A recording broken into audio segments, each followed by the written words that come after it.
Is this live stream the launch party celebration? Okay. Well, we are travel-friendly cake, so it's appropriate.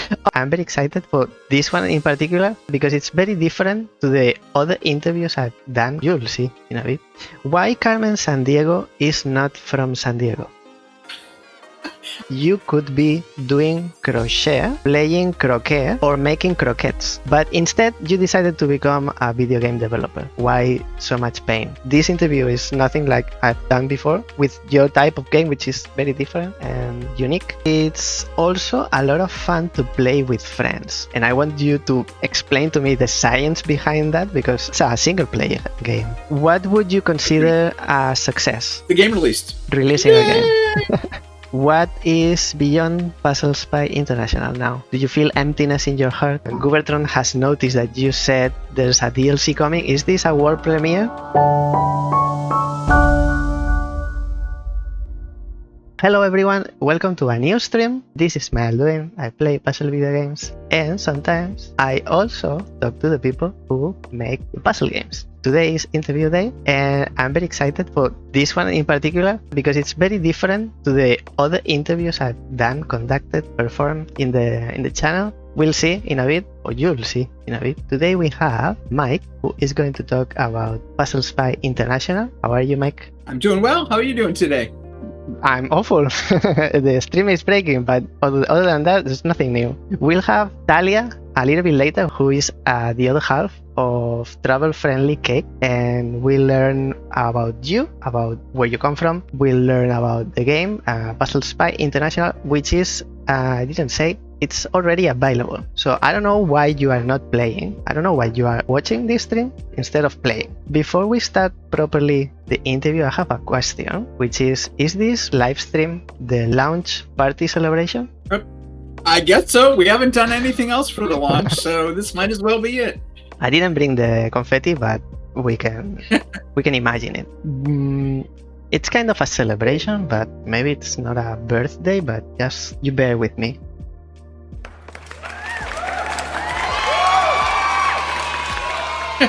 Okay.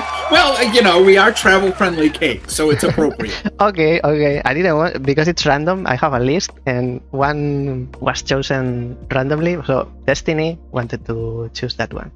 Okay. So for anyone who hasn't watched the previous interview, very quickly, it's structured into 4 parts, each part encompassing a topic. First block is quick questions. Second part is about them, Mike and Talia, as a developers, what brought them to the point where they are, and the reasons to making a game, etc. Third block is about the game, which is the largest part. I'll ask about everything, that how the game was made, all the design decisions. And the fourth part is a little bit broader questions, more about the market, the environment that the game comes out. It includes the chat questions and the special question, which Mike doesn't know what's about. It's a fun thing, a fun and funny thing. And that's it. So if you are happy, we can start. First part is quick questions, so it's up to you if the answer is quick or not. It's your interview, so you decide. Okay. First question is, what's the first video game that you played ever? Probably Pong. You say probably because it's so long ago that your memory there wasn't much before Pong, so yeah, definitely Pong.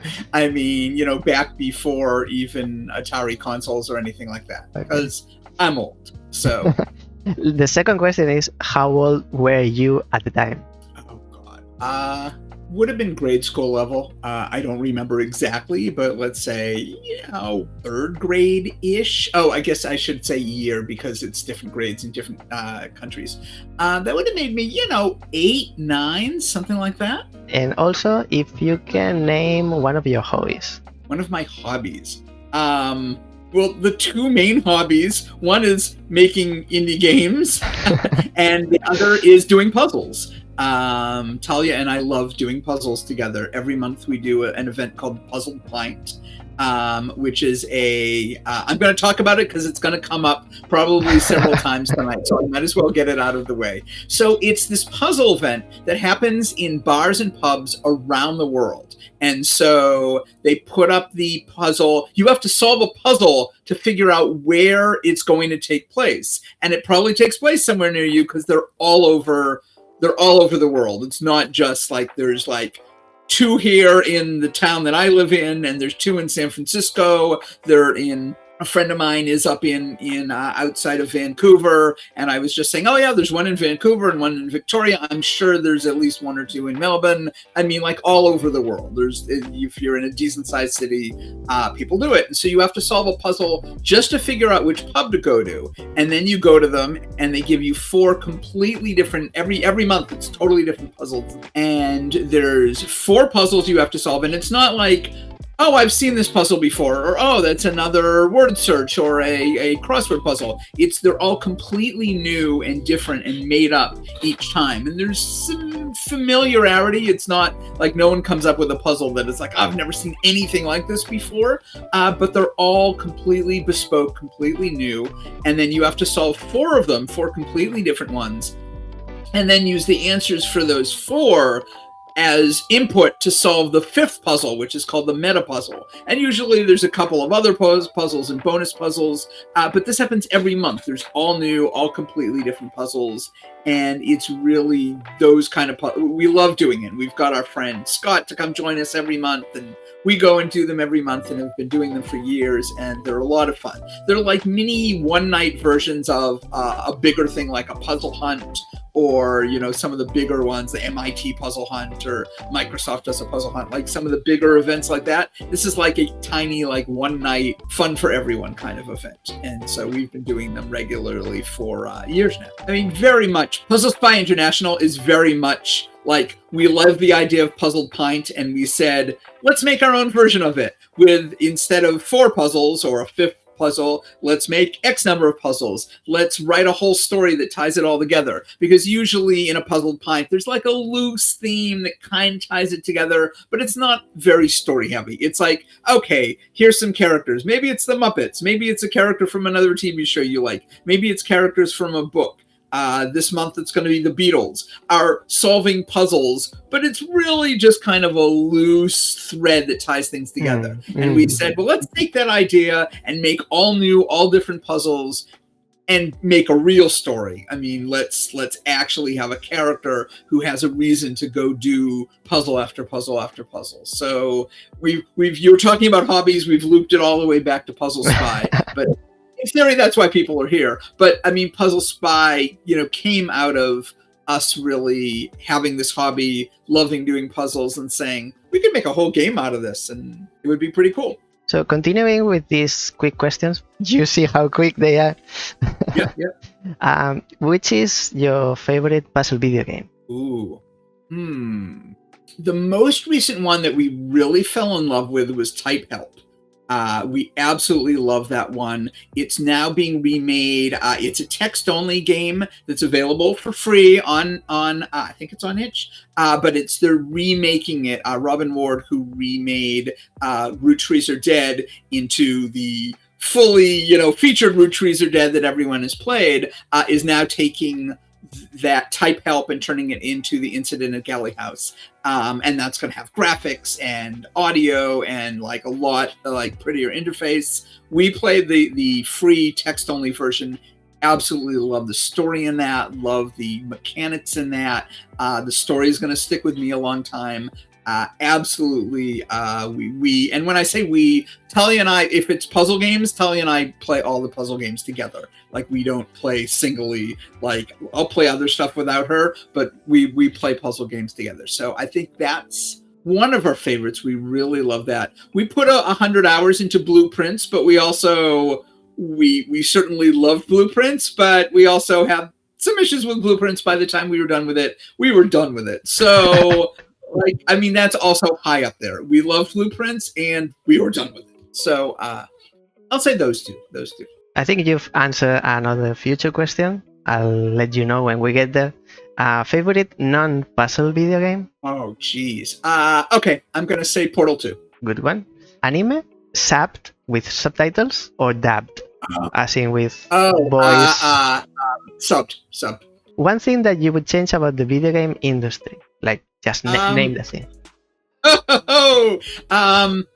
I'll let you know in advance that there's next one is about AI. It actually wouldn't be AI, but I would just like to have the video industry just be more maintainable and stop having 40,000 layoffs in 3 years. Actually make it that people stick with games and are making games that are sustainable and trying to, instead of just laying everyone off and hoping that you will still make games somehow without any of the expertise that made your last game.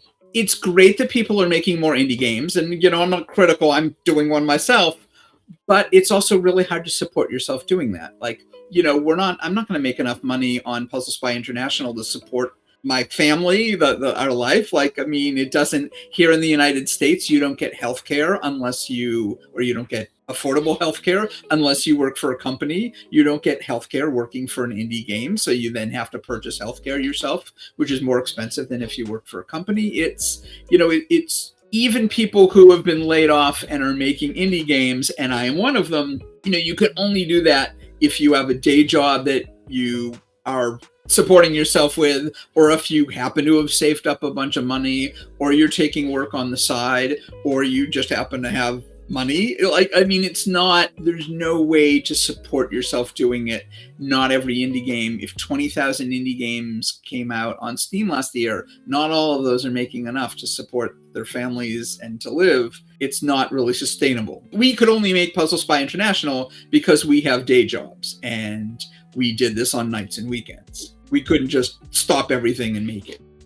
If we move to AI, which is a favorite topic for many, the question is, where would you stand in AI? Because some people it's totally no, some people are, I'm happy with it, some are in the middle where sometimes yes, sometimes no, for these kind of things, yes. Okay, I'm mostly on the no side. As far as generative AI, absolutely no way. I mean, not even a little. Not even, I just used it for brainstorming and then I did the art.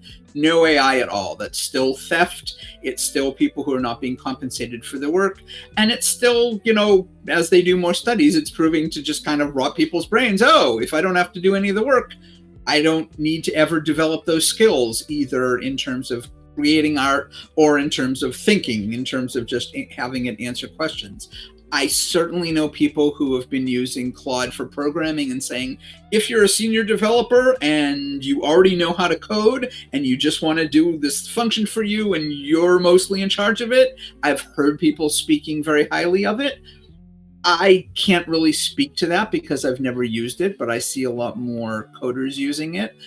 I don't know where I stand in terms of that, because isn't that still theft? But in terms of generative stuff, absolutely, I stand as far away from it as possible. To completely change the topic, different color socks, yes or no? You mean, for myself, I tend to mostly just wear black socks, but I think someone who can pull off colorful socks, I'm not one of those people. I just go for the colorful shirts. But yes, I'm totally in favor of all different color socks. I think socks are great. They're just... Okay. Hang up. I tend to go with something that shows on camera more. I was about to call the police, but you're safe. So we are at the beginning of the year. My question is, which is your GOTY so far? But maybe it's too soon. If you don't have any, you can say last year's. Oh, I think it's too early. I mean, I'll be honest. I haven't had a chance to play a ton of games lately because I've been working on shipping a game. The number of games I've played just this year alone is like little. So I have such a backlog of puzzle games that I need to play. I can't even say. I would love to tell you it's mine, but it isn't. I mean, there's a ton of games coming out. Well, it could be yours. It could be, but if you don't have any, you can maybe choose last year's. Last year's I'd say Blueprints. Although again, Type Help, and Blueprints for last year are my. I don't even know what year Type Help came out. No, it was nominated for awards last year, so it would have been a last year game. But again, there's tons that I haven't played. I am in no way encyclopedic in my experience of puzzle games. This one is the one that I think you already answered, which is your most anticipated game. So I guess is the Root Trees? No, well, Root Trees is already out. I wouldn't even say the Incident at Galley House, because for me, I've already played it. Even though I've played it in a totally different form, it's one of those that once you know the story, it kind of, I'm not sure how much replay value it will have for me, but I would love to see it get a wider audience. So for other people, if you haven't played Type Help, definitely be looking forward to the Incident at Galley House. I'm super excited for that. But I won't play it because it's one of those, you kind of play it once and it doesn't have as much replay value. The story is, you now know what the story is. I'm almost embarrassed to tell you what's on my backlist because there's some like major classics there that as soon as we kind of have everything kind of set up with Puzzle Spy, and it just launched yesterday. We still have like some fixes. We still have some other stuff to do. We have a little bit of DLC, but like I haven't played Obra Dinn. We haven't played Golden Idol. Like we have like a list of like once we finish with Puzzle Spy and once Talia finishes with her degree, she's been working towards her master's degree. Chance of Sonar is on our list. We've been dying to play that. There's a whole bunch of stuff that we want to play, but these are all old games. I mean, Obra Dinn has been 5 years old, but we never got around to playing it. So and now we're really excited about narrative deduction. So we'd like to loop back around and get some of those what are now considered classics like Golden Idol, like that we have not experienced. Also, Gubertron has noticed that you said there's a DLC coming. Is this a world premiere? It's before you get like super excited about DLC. No. I'll be honest. It's the soundtrack. The soundtrack, okay. The soundtrack. But it is a DLC. It is a DLC, and you heard it here first. Well, I'm working on getting the soundtrack out. It's not a long soundtrack because it's not a long game, but Alex Doty's music deserves to have its own spotlight because it's so good. So we definitely want to make that available for people to purchase because it's really good. And it deserves. I said Root Trees, I meant the Incident at Galley House, which is the remake. Okay. I thought that's what you meant. Yeah. Very last one in this blog. Why Carmen Sandiego is not from San Diego? I don't actually know the answer to that. And I actually know people who worked on the original game. I years ago worked for Broderbund Software when they were doing Carmen Sandiego games. So I know a lot of people involved with the original game. But I don't actually know any of the backstory. I don't know why she's not from San Diego. I don't know where she's actually from. I know where she's from, like in the animated TV show, but that's like the fifth iteration of her. I don't know where the original Carmen is from. I mean, maybe it's just Novato, California. I googled it just to document myself for the interview, and I found she is from Argentina, but I don't know all the story, but she's kind of adopted, or she was orphan. So actually, nobody knows, but she was found in Argentina, and depending on the version, sometimes she's Mexican. That's why probably Carmen is kind of a Latin name. Yep. But I was wondering as well. You are supposed to not know the answer of the last question, just so you know. But maybe. And I didn't. Perfect. I didn't know. And it's supposed to not have an answer, but sometimes guests, they come up with a very inventive solution. So this is the end of the first part. We move on to the pre-game block, which is more about you as a developer, or you and Talia as developers. She's not here, but you can talk for her. Okay. What led you to the situation you are now? Why you make the game? So first question is, who is Travel Friendly Cake? Okay. Well, hopefully, just to back up, my wife Talia is inside. She has class tonight. She's been working on her master's. And so she has class tonight and she has a cold. So I hope she will join us afterwards. And we've been married for 20-something years. We've been together for a while. And we like doing things together and playing puzzle games, and making this is one of them. So that's who Travel Friendly Cake is. I should probably introduce myself a bit as well. I mean, you've been chatting with me. I'm Mike.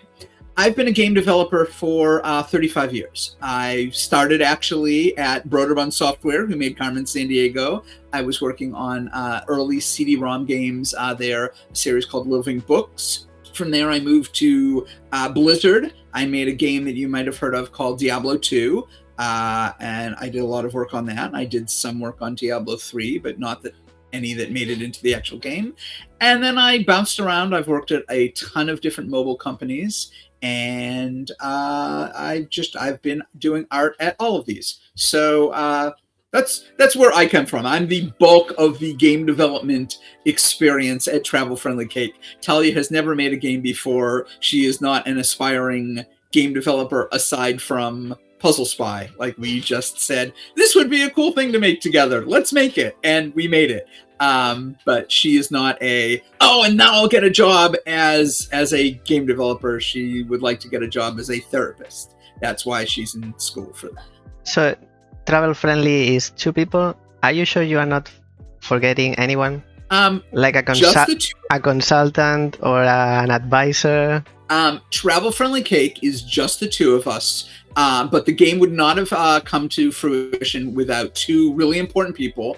I mentioned Alex Doty, who is the composer for all the music in Puzzle Spy International, and a programmer named 𝗣𝘂𝘇𝗍𝗲, who did most of the coding for all the puzzles in 𝗍𝘍. Not full-time in parts of Travel Friendly Cake. They are contractors, but the game would not have happened without them, and we're immensely happy to have had their help making this game. When I played the demo, there was someone in the chat who seemed to know a bit about the game. That was our kid Piper. Piper is not an official part of Travel Friendly Cake, but they are our child, so they know a lot about it, and they decided, I'm going to watch the chat and maybe add some hints. They're not actually a team member, but they co-reside with us, so they kind of an honorary member. This person seemed to know a lot about the game, and while I was playing, they were giving me kind of an advice like, do this, don't do that. And sometimes this happens when the developer comes into the chat and starts chatting, and we interact. And I thought they were the developer, and I said, "Are you the developer?" "Oh, no, my parents or my dad is." Okay. That's our daughter Piper. So it'll be as consultant in the credits. Sure. Special advisor. So you kind of gave away a bit of information of what I'm going to ask, but it's fine. Travel Friendly Cake as your own studio is not your day job, I understood. No. Nights and weekends. And you are at the same time working for another studio that makes games? My day job is with a studio called Omni Mega Supercorp. And that is some guys who worked at Arrowhead on Helldivers 2. It's the lead producer and the lead writer from Helldivers 2. Basically finished making that game in Sweden and said, that's been fun. We'd love to move back to California and do our own thing. And so they moved back. They teamed up with another programmer who was not from Arrowhead. And they've been working for several years on a game called Ledgerbound. And that is my day job. I am a 2D principal artist on Ledgerbound, which is, there's already a demo out for it that's on and off. There's already a Steam page for it. It's a comedy game that also involves real-time strategy, romance sim, time management sim, paperwork, and more comedy. And it's coming out later this year, and that's what I do 9 to 5, is create art for that. We could say they are funding Puzzle Spy International or Travel Friendly Cake somehow. Somehow. Not really. I mean, yes, they're my day job, so they're.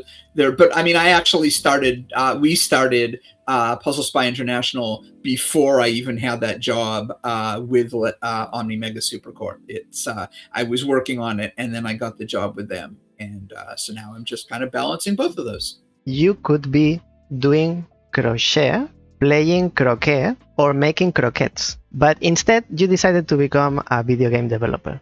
Okay. Why so much pain? But in your case, you didn't decide this like 2-3 years ago. You've been doing this for a long time. So maybe we have to go way back, but maybe way back the situation is not like it is today. So maybe the question is two. Why did you decide to become a video game developer when you started? And the second part is, in the current environment, if you weren't a developer, would you become one?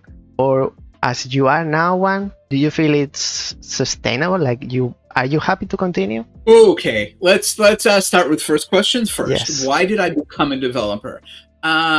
I became a developer so long ago that it was actually really easy at the time. Like, I mean, you didn't have to have a lot of experience because no one had a lot of experience. I applied for a job at 𝗣𝘂𝘇𝗶, which was up in Marin County, north of San Francisco, and they said, "Sorry, you have animation experience." I had some stop motion animation and a little hand drawn stuff, and they said, "But we want someone with digital experience." So I went out, got a copy of, at the time, Macromedia Director, did some animation, sent it into them, and they said, "Okay, you've shown us that you have digital experience. You're hired." Today, you would have that, like, thousands of people applying for that job. They wouldn't be waiting for you for 2 months. Like that would not happen today. But back then, no one had that experience. Just, okay, I'm going to go teach myself for a couple months, and then I got the job. And I grew up with video games. I mean, yeah, everyone now grew up with video games too. But I mean, back then, there were few jobs, but I happened to be in a place that had some. I moved to California after I graduated college, and there was a lot of game companies in the San Francisco Bay Area. And I was lucky, but I also worked at it and got a job because I thought, oh, this is really cool. I get to like use some of my computer skills, and I get to use my art skills, and I get to do animation, and I, eventually learned 3D and just did all this stuff. Like, I mean, it was really cool, and it wasn't the huge crowd that it is now. I mean, it was still a really early thing that was just starting to take off. We had this we were making a game for this brand new device called the CD-ROM drive. They're now extinct because everyone can download stuff from the web. But back then, I mean, I'm just aging myself because we're talking about decades ago. But back when I got in, it was easy to get in, and it was still just like wide open, and it was really cool. We are talking early, mid-90s? Yeah, early 90s. Something else? Second part of the question. So okay, I'm older, but I've also, as I commented earlier, there's been 40,000 layoffs in the games industry in the last 3 years. The games industry, it used to be, I mentioned living in the San Francisco Bay Area. Used to be, you lose a job here, you go next door, you get another job. There's all these companies here. That's not like that anymore. There's not all these companies here. They haven't even moved out of to somewhere else in the US. They've moved all the way out of the country altogether. But then they keep moving. It's like any time someone finds a place where they can get cheaper labor, they move the development to that place. So it's constantly trying to hit a moving target, but also, now we can use AI to replace people. Now we just lay everyone off anyhow. It doesn't matter, like, even if they're really good, we'll lay them off because we need to, keep feeding the CEOs. The industry is not very sustainable right now, and it's very hard to get jobs because, even if you try to apply as a junior level person, there's super senior level people who are applying for the same jobs because they're all desperate because they've been laid off. Would I recommend someone go into that right now? No, I wouldn't. I'd say do it as a hobby. It's so doable as a hobby right now. You can learn Godot, you can learn Unity, you can learn Twine. There's so many things that you can do. You can make a game by yourself. That's a doable thing. It certainly wasn't doable back in the 90s or 2000s that you could make a game yourself. Games only happened because companies would make them and then put them on a shelf. I'm simplifying because, I bought games as a kid where you went to a cheap game store and, you bought a couple of floppy disks. But for the most part, these days, you can make a game yourself. There's tons of games, and there have been huge hit games that people have just made solo. I would say find a job that actually pays money, and if you're in America, pays health care, and then do games on the side. And that's a really cynical thing to say. I'm really sad to have to say that, because I really want games to be a sustainable career and something that people can put their lives' works into it. But that's not where it is right now. Will it turn around? Is the pendulum swinging? It hasn't started to yet. The last 3 years have just been layoff after layoff after layoff. I mean, Epic just said they're laying off 1,000 people because Fortnite is not doing as well as they would like to. Why do I stay in it? Because after doing it for 30 years, I have a resume that's nothing but game development, game development, game development.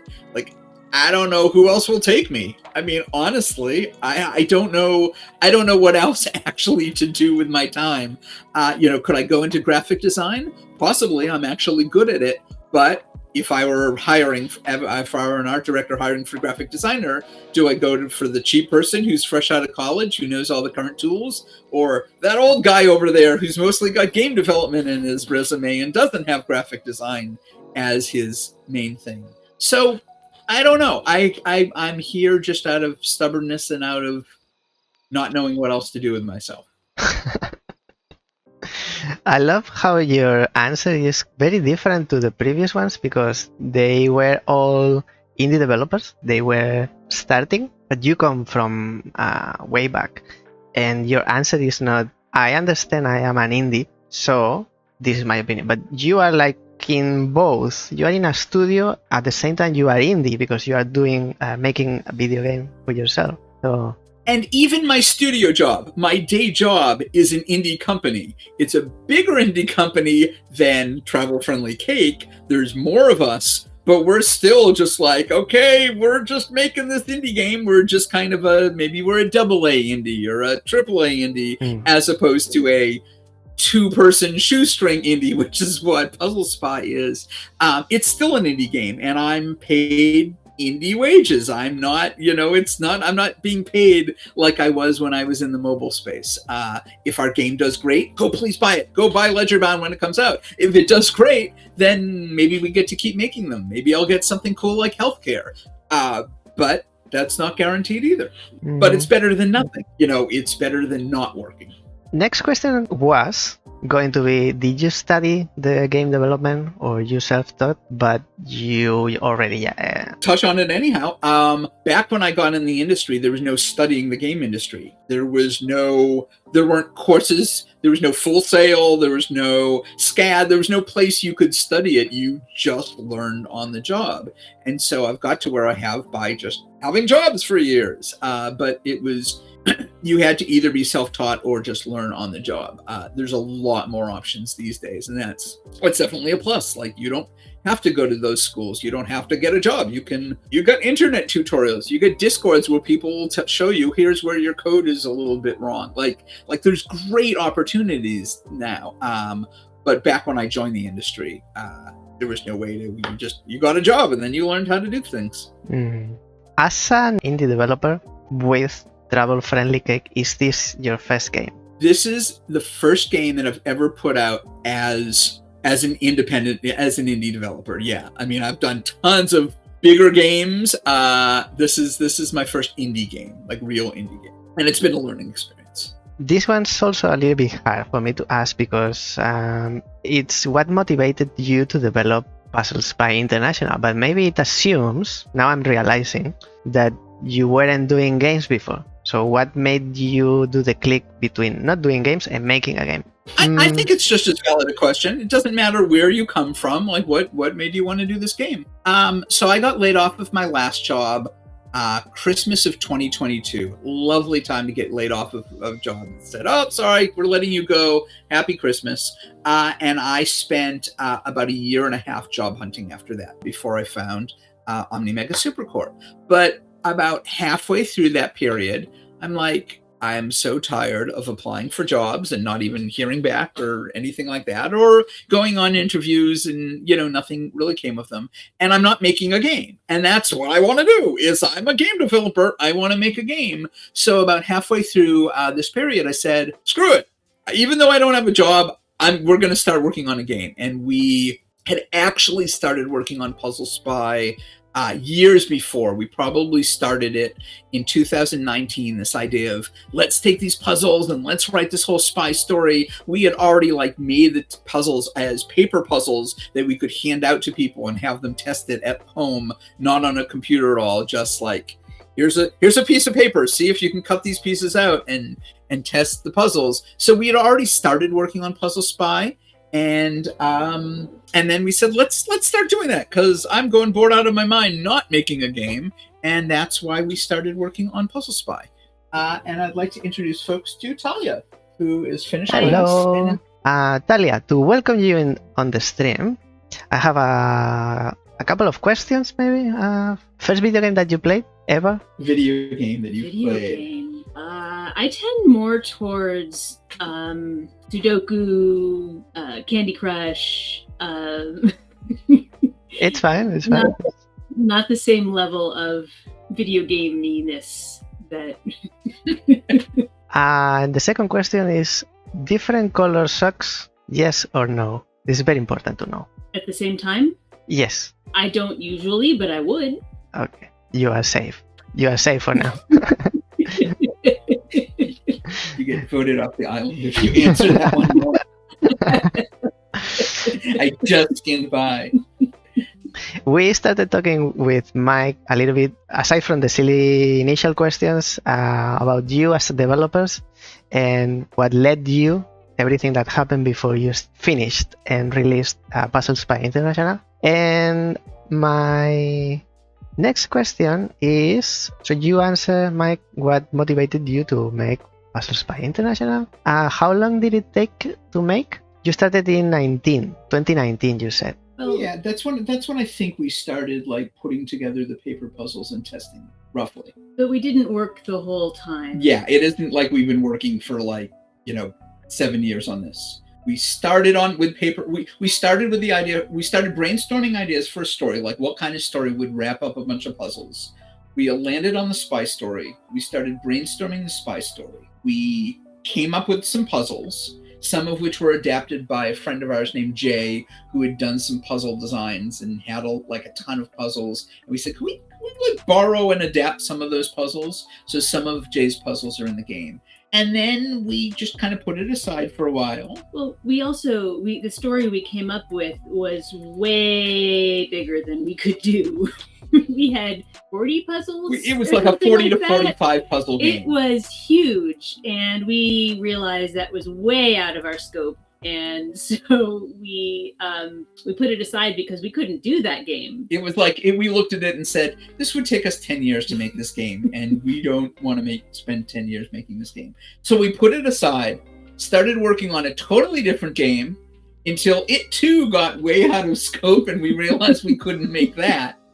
And we came back to Puzzle Spy, and I said, what if we just chomp Puzzle Spy? What if we just do a fifth of it? We just do like 8 puzzles. We said, oh, that's doable. And we already have, we've already tested half the puzzles. We're already halfway there. So we chopped the puzzle into a fifth. We started working on that, and that was Puzzle Spy until we got to last fall. We had pretty much finished all 8 of those puzzles and the whole story. And we said, this ending sucks. It was unsatisfying. It was the original story, had this whole arc and came to this fun conclusion. And all of that conclusion, all of that kind of fun stuff had ended up on the cutting room floor. And we just kind of arbitrarily said, okay, the story ends here. You caught up to the bad guys, you beat them, you're done. And we said, can we bring back that cool ending? Can we bring back the enemy base? And can we bring back a threat to the world and a big puzzle to try to stop them? And so we kind of, even though we finished the game in fall, we said, how much more could we add to that without doubling the scope of the project with we could probably do that with 3 more puzzles, I think is the calculation we did. 3 more puzzles? Worth it. Yeah, let's do it. And the whole end of the story is because we decided to do it. And we think it's a much better story because of it. And we hope other people do too. I mean, it's a lot more, I think we thought a lot more satisfying now, the ending of the story and what you do at the end of it. So that's the new game has 11 puzzles and is more satisfying. what you just mentioned, it takes narrative skill to adapt and bring this climax at the end. But you didn't mention you have that skill. So it comes with the trade, or you became good during this from 19 to 26? How did We you? both were English majors way back when we were in college. So we both think that we know how to write a little bit. We're not super experienced writers. But we know enough to say, yeah, this isn't satisfying. What can we do to fix it? So, I mean, we now are experienced. I mean, we both co-wrote Puzzle Spy, so there's a credit to our names. We're not totally in it. Next two questions for the last for this second block. I'll ask them together because they might be related, and they are a little bit more towards those who are indie developers now that they are currently making a game, or they are deciding to jump into the industry. So two questions. They are different, but you can answer together or separate as you wish. What's the most important lesson that you've learned by making Puzzle Spy International? And second question, which is your best advice for these aspiring developers? I think we basically were just touching on it, and that scope is not trying to bite off more than you can reasonably chew. Clearly, we had an earlier version of Puzzle Spy that was 40 puzzles long, and then we chopped it down to 8, and that was doable. And when we made it 11 puzzles, we said, we're going to do this in a very contained way that it doesn't get out of control. We just need 3 more puzzles. We already know what one of them is. Like we did it in a very, it wasn't feature creep. It was, let's make a concerted effort to do this. But all of it was done with the mind of what is doable by us as a 2-person team with 1 person in school full time, with our very limited ability to do stuff. Just keeping in mind, if you've got a feature, like throw it out, put it in the next game. Like just constantly keep in mind to scope and what is actually doable by your team. Don't try to just do everything. I would say also that there is a place for the weird stuff. Our game is kind of niche. It's not going to appeal to everybody, and yet we're getting interest in it. So don't be afraid to try something that's different. I agree not to be afraid of doing something weird, strange, that it's not the trend, that it's not what's selling. I agree. Actually, I want to toss out one other thing, because you were also asking for advice. I mean, Talia gave the advice, but yes. I want to give an advice too. Is find people. Like, I don't mean find people for your team, but find support. There's no reason to do it alone, and I don't think a lot of this would have happened. I mean, we were supporting each other, but I'm on a Discord with a whole group of local Bay Area developers, and we all hang out. We get together in person. We all hang out and do co-working every Monday night. There's a Discord there. Whenever I have questions, I've got friends who are there online. I'm also on tons of other Discords that are just for very specific skills, like just RenPy development, because Puzzle Spy was done in RenPy.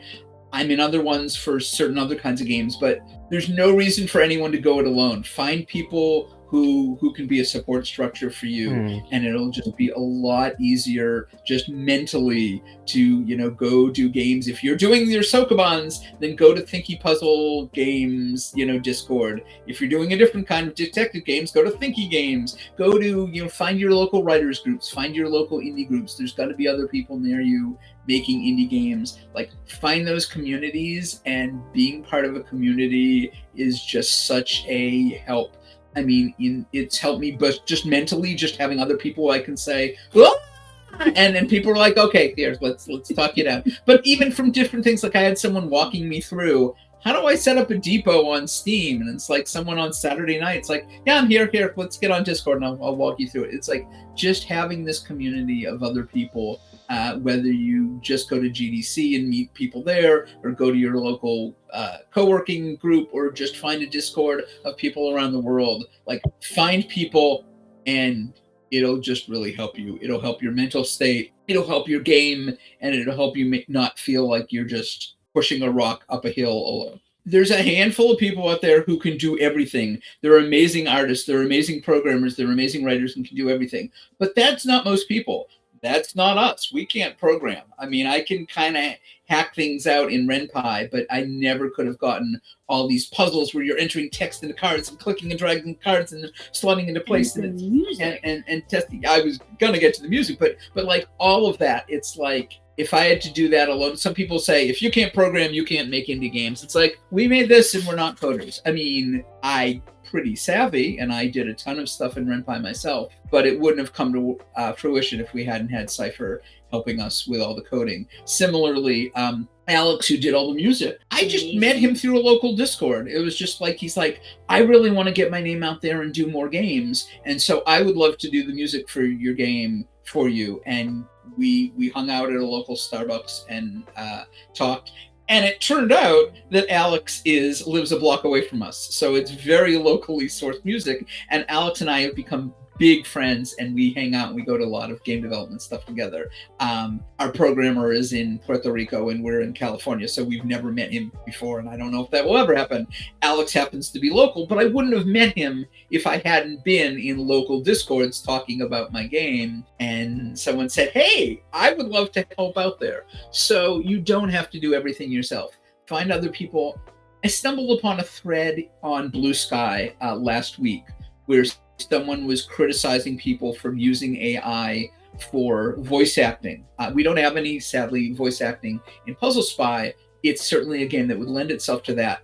But the whole thread turned into, there's so many people out there who would love to do voice acting for free. And everyone was like, what? But that's something you get paid for. And so many people were like, no, but we want to get our names out there. We want the practice. If it's a story that excites us, we'd love to be involved in it. And it was just this whole ton of people in this thread saying, we'd love to help with voice acting. And I was like, who knew?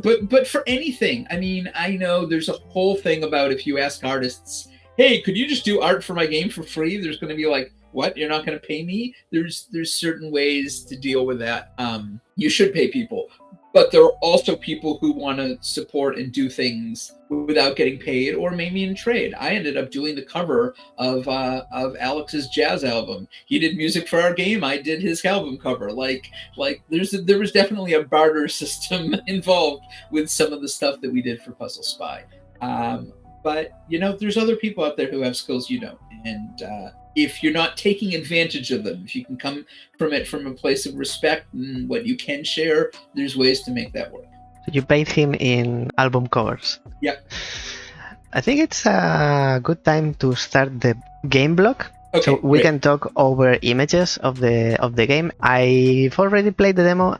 Maybe I don't remember everything. So let's move to here.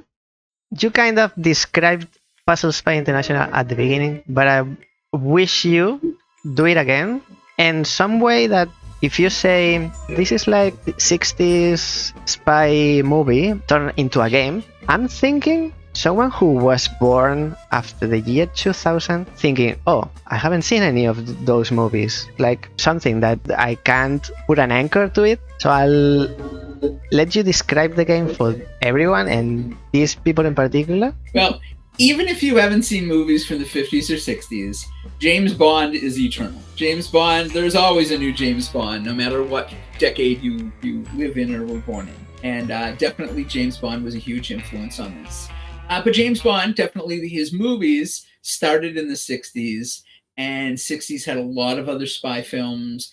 It had The Prisoner on TV, and we just decided once we were doing a spy, we kind of just loved the idea of making it in the 50s and 60s, partially just because that was classic James Bond, partially because we didn't have to deal with all the high-tech technology, and partially because I just love the artwork from that period. It's not normally what I draw. I don't only draw mid-century modern stuff, but I was super excited about, I want to draw, like if we're making it in the 50s or 60s, I want to do art from that time period. It's very much like 1960s spy adventure, but replace no gunfights, no violence, nothing that hurts anyone. Replace it all with puzzles. Thinky wordplay puzzles. I like that. It's spy movie without the fighting, replaced with puzzles. I think that's perfect description. But James Bond movies from last decade, I find they are different from what they used to be. So if you say it's like James Bond movie, they would get, this younger generation, they would get, I think,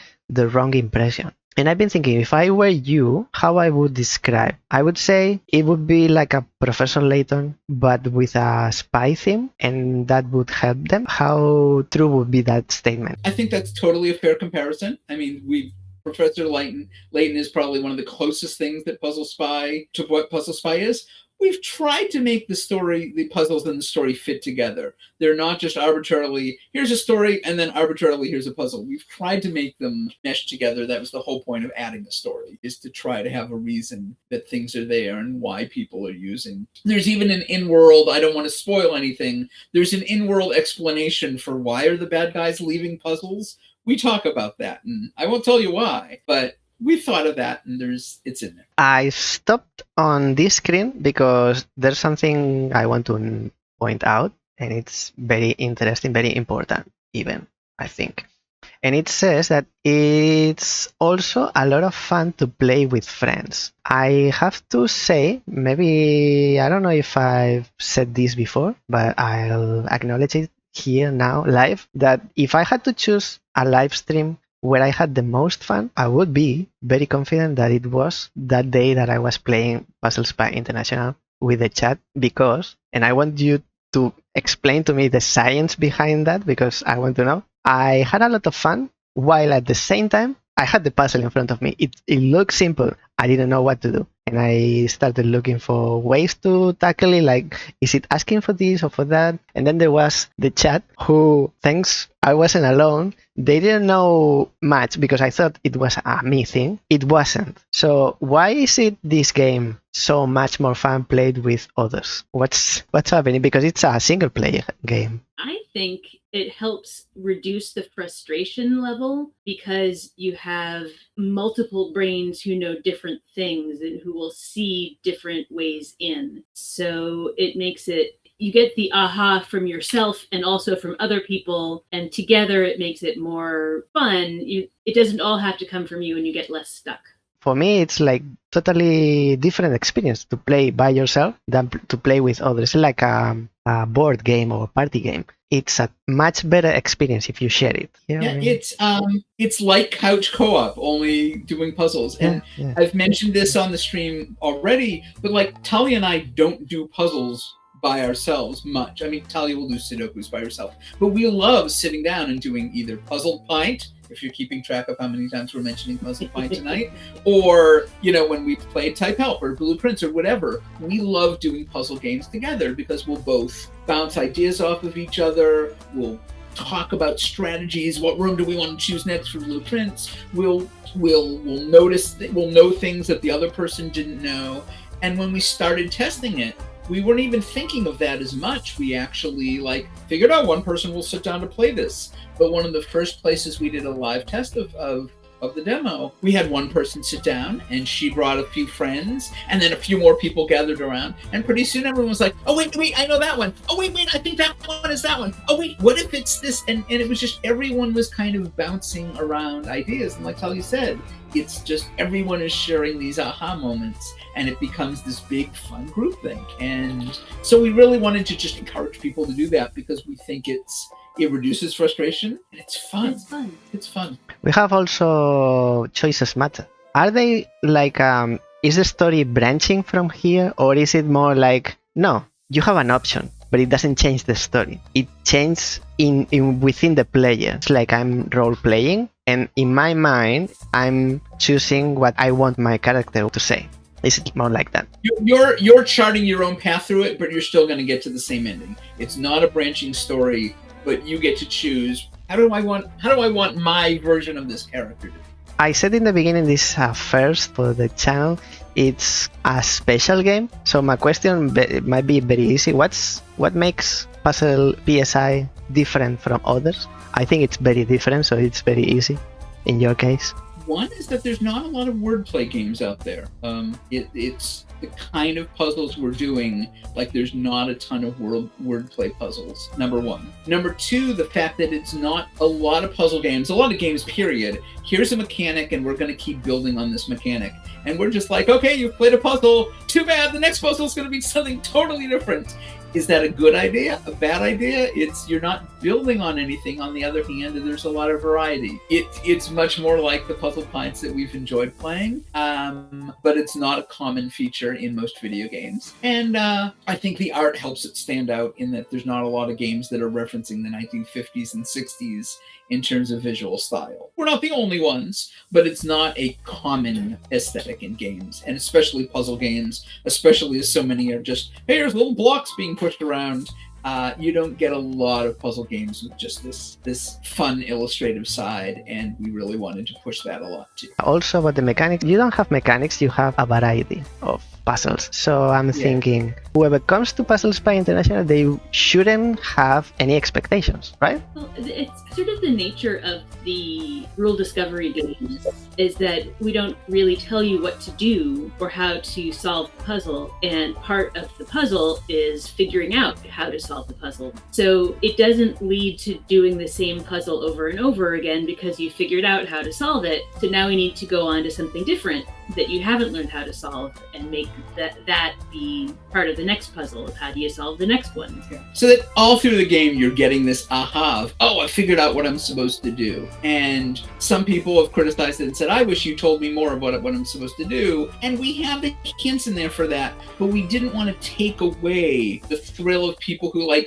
puzzles, the aha of, oh, I understand how this fits together. I understand what I'm supposed to do. Like some people might have wanted a little more hand-holding. We specifically opted for less hand-holding with a bunch of optional hints and error checking because we wanted to give people the reward of that aha moment of figuring out what to do. But we also don't want people to get so frustrated that they give up. So we wanted to have a pretty robust hint system available. So if you can't figure out what's going on, you don't get stuck. You get to still play or move on to the next puzzle, which might be more your speed. So regarding that, how do you balance difficulty? And a follow-up question, is there a hint system that you implemented? But allow me to remove myself. I'll answer that question, the second question, because there's a hint system over there where I used to be in the image, in the screen. So there is a hint system. So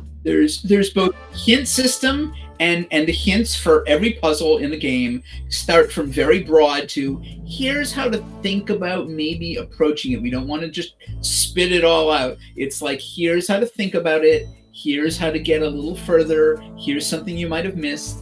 Where it's appropriate, we've given what we call per line hints, where there's a hint for every single, you have 17 lines there, you have 17 groups of 3, and then another column of 17 groups of 3. If you keep clicking on hints, we eventually will give you one hint for every single line. So 17 times 2, like that. And all the way up to the end to, we'll just tell you the answer. If you're so stuck that you can't go forward at all, we'll tell you the answer. But one of the things that the demo does not have, which we've also since added to the game, is an error checker toggle, where you can just turn that on and it'll put X's next to the ones that you've answered wrong and check marks next to the one you've answered right. Some people will be like, I'm not touching that at all. I want to do it completely clean. I don't want any hints. I don't want any error checking. And other people are like, I don't want the hints, but I just want you to tell me if this answer is right. It's right. I'm on the right track. Terrific. And some people will want all of that. And how we balanced it is giving as much there, the whole hint system, the error checking system, it's there for whoever wants to use it. We don't track use of it. We don't ding you points. We don't say, sorry, you have to wait 3 minutes for us to be able to give you another hint. It's like it's there. If you want to use it, great. If you don't want to use it, great. We think all the puzzles are solvable without them, but everyone comes to from different standpoints. Some people will need all the hints. I've seen some people solve this in ridiculous speed, and I don't know if they needed hints at all, but I suspect that some of the people who have already finished the game are like, yeah, I didn't need any hints. That was way too easy. So, everyone comes at it from somewhere different. We've gotten to be more capable puzzle solvers as we've done more puzzles. And so we have a better understanding of how to approach a puzzle. And these are all puzzles that we would find a fun challenge. There are people who are way better puzzlers than we are and do some really wildly difficult puzzles that we would never want to try. So we're not the hardest level puzzlers out there, but also there's a lot of level puzzlers that may have less experience. When we started, these would have been a lot harder for us. Yeah, like when we started bringing our friend Scott to puzzle events at the beginning, we're like, okay, well, let's start doing this. And he's like, how do you know to do that? You've never seen this puzzle before. But you start seeing patterns. You start seeing things that even though you've never seen a puzzle before, you've seen enough other puzzles that you kind of have an idea to how to approach them. So, if we had never seen this puzzle before, we'd look at a line and say, okay, big, candy, and rotten, those are all together for a reason. There's got to be a reason that those are together. They wouldn't just, it's not just random words. There's got to be something, and let's start thinking about what is the connection between those. Some people will come at it with this just a sense of, okay, I've never seen this puzzle, but I've seen something like it. Let's start thinking about why they're there. It's not random. And you start kind of going through things that you have seen before. Maybe there's a word. Maybe there's a brand name products that all have those words in them. Maybe there's song lyrics. Maybe all the words can be reversed. Like I'm not saying that these are the answers to this one, but you start seeing things over and over again, and you start kind of coming at it with a curiosity of what could be the connection here. And we notice patterns like, oh, look, this one has 26 lines. There's 26 letters in the alphabet. I bet there's a connection that we might need to use these to solve an alphabet. There's certain things that you see that just as you start seeing more puzzles, you start getting a feel for, okay, I've been dumped into the middle of the pool without a paddle, but I can start figuring that everything is here for a reason, and it's all pointing me there. And some people are like, oh, I need a paddle. It's too much. Just give me a hint. And other people are like, okay, I'm just going to sit here thinking about it. I'm not saying one approach is better than the other, but coming at any of them with a sense of curiosity and a sense of what is this trying to tell me? Because nothing's there an accident. There's not they just threw some words in there and maybe they'll figure it out. It's like, it's all very intentional. And at a certain point, you also have to trust the puzzle maker that it's okay, they did this for a reason. There's a reason that this one has a map in the background, or that some of those words are capitalized. Is that just total? Did they just mistype? No, there's a reason that some of these are capitalized. But figuring out the puzzle is part of putting it all together. Would you say you can play the demo even if you've played the game and beat the game?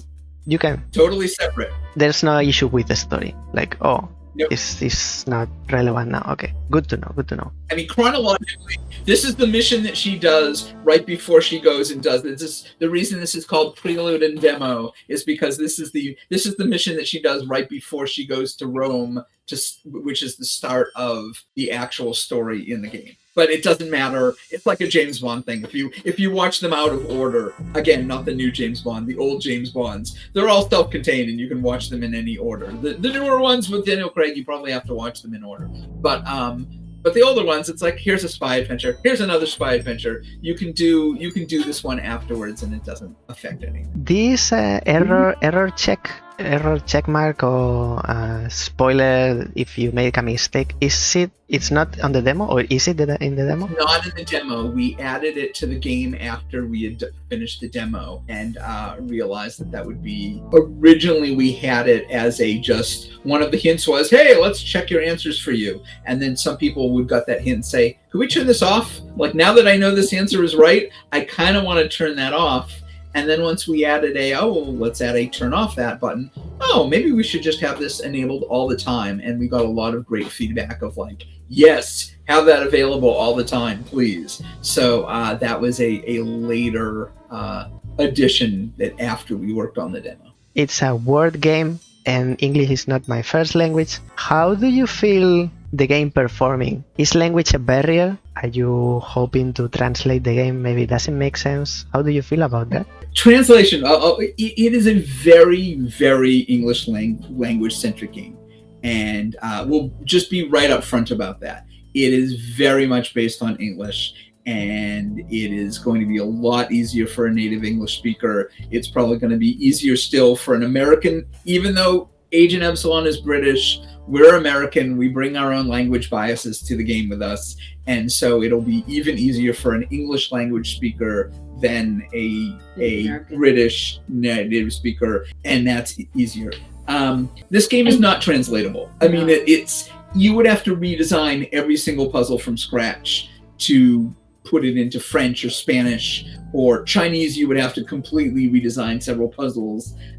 We've had people say, could we translate it into Chinese? It's like, it's not a matter of just taking Agent Epsilon's dialogue and making it into another language. Every single game is so language driven that you'd literally be just making a whole new game. And language is a barrier. But interestingly, even with native English speakers, not everybody has the same experience or knowledge of phrases or common sayings or idioms or history or just right. So or just things. Things, right. So what one person will find very easy, another person will find very difficult, even among native speakers, but I think for non-native speakers, it definitely increases the challenge level.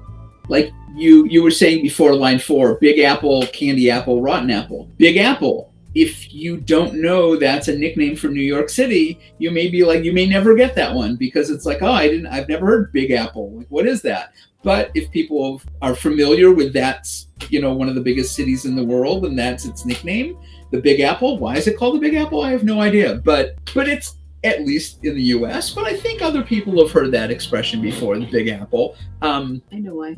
Why? I actually don't know.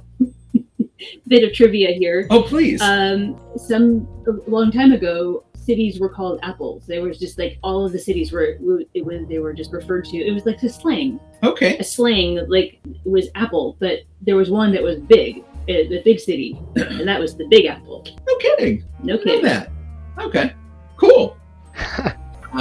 So anyhow, didn't know that either.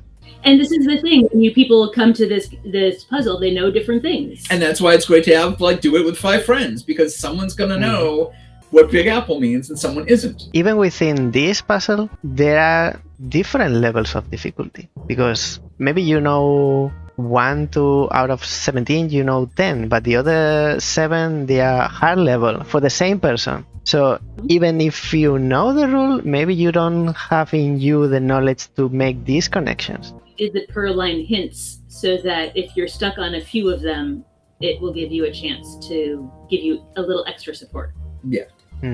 Maybe you don't know Big Apple, but you know the other 2, and then you extrapolate the knowledge to. You said there are 11 in the game, 11 puzzles. 11 puzzles total, not counting this one. This is the 12th puzzle, or 0th puzzle if you're doing it chronologically. Did you try to measure how long the game takes to finish? It is because it's so relative. It's so different.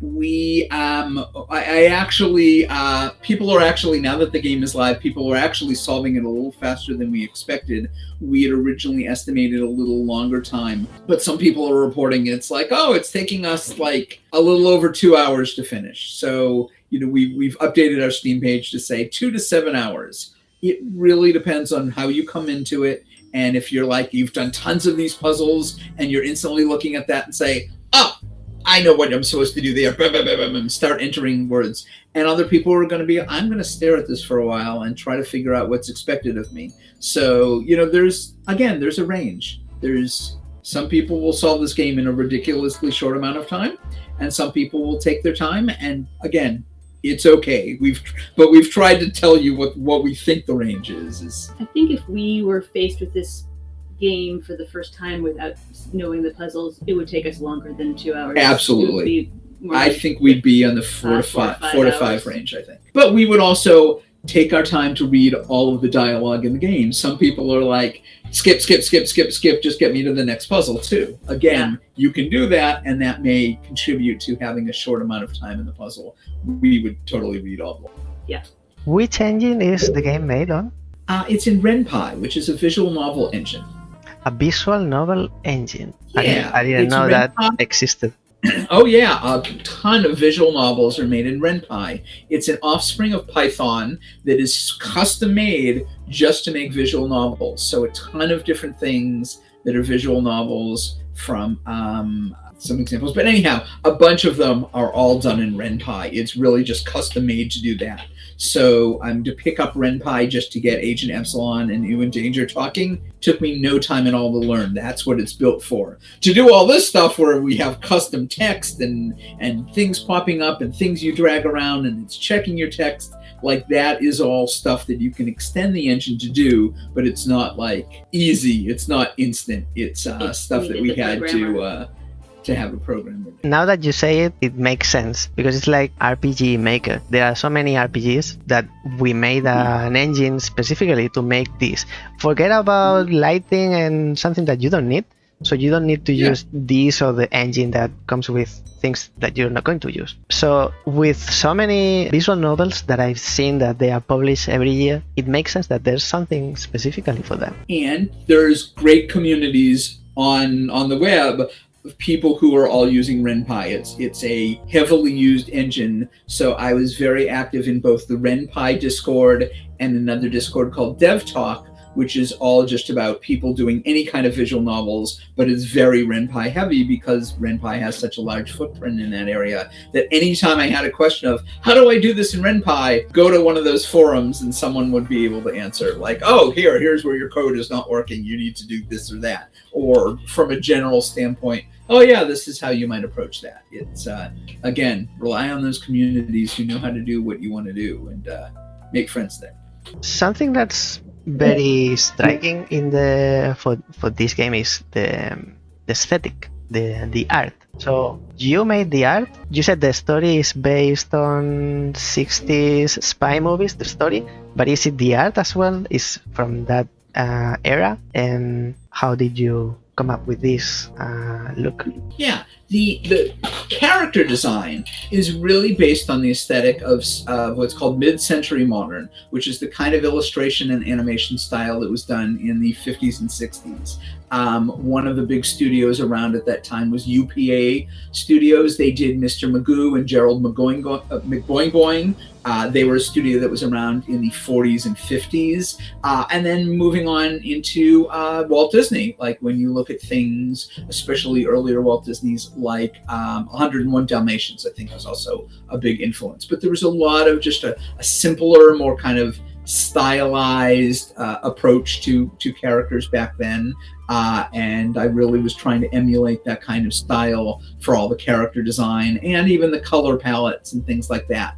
The graphic design and package design of probably more the 60s worked its way into the UI. The UI, just a lot of large blocks, sometimes a little funky, is a little more 50s, like the blocks behind your two columns there are all kind of a little askew. That's a little more 50s, but kind of like the clean boxes on the sides and the fonts of history, skip, auto, etc. Very kind of 60s package design there. So really pulling exclusively from the 50s and 60s for just the whole aesthetic feel for the thing.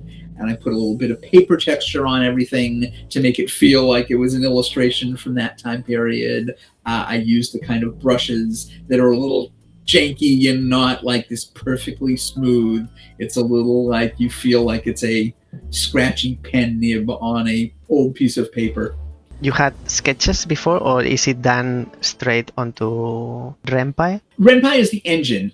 Everything starts on paper. I did a lot of sketches on paper, scan them in, clean them up in Photoshop. I also used a bit of Procreate, which is a drawing program on the iPad. And then once you have those images, bring them into 𝗲𝘳. And so there's a whole folder of Agent Epsilon's poses, from her happy, her sad, her thinking, her holding up a piece of paper, her celebrating. Like there's just a whole folder of here's all of Agent Epsilon's expressions, and anytime I want to have her talking, I say, oh, and now change to her angry pose. Now change to her happy pose. Now change to, several other poses she has, and that 𝗏𝗏 makes that easy. And animation is maybe not as much as an animation, but a transition between these poses made in 𝗏𝗏. It's not really animated. It just sort of snaps between those poses. It's not an animation. No. I was going to say that I need to get going, and I was wondering if you had any more questions that I could answer before I go. Mike said he did the art.